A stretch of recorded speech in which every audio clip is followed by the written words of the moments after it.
like I'd just pissed on the bridal arch. Talia's mum called me a flaming idiot. Her new husband said I had the energy of a drunk ibis. AITAH for bringing a kookaburra to my ex's wedding. All right, so tell me if I'm up the shoot or not. My ex, Talia, who dumped me because I lacked emotional maturity, whatever that means, recently got married to some bloke named Corey, who owns a kombucha brand and says things like vibe frequency, whatever. Good luck to her.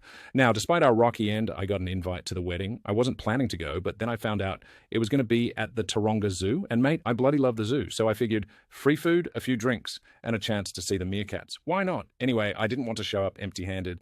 Talia always had a thing for symbolism and meaningful gestures, so I thought, what's more symbolic than a native Australian bird? Enter Barry. Barry is a kookaburra. Not mine technically, he belongs to my uncle Rob, who runs a dodgy wildlife sanctuary out near Dubbo. Long story short, I borrow Barry, cage and all, and bring him along as a surprise gift.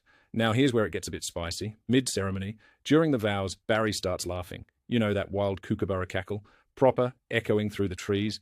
Everyone chuckles at first, oh, how Aussie, until Barry won't stop. He's cackling non-stop.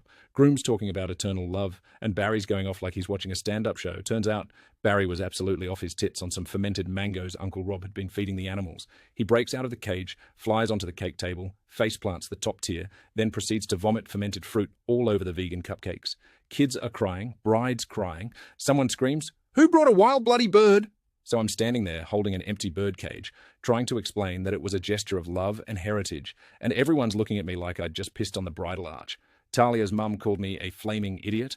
Her new husband said I had the energy of a drunk ibis. I got escorted out by a man dressed as a wombat. So, AITAH for thinking a kookaburra was a meaningful wedding gift, or is everyone else just culturally tone deaf?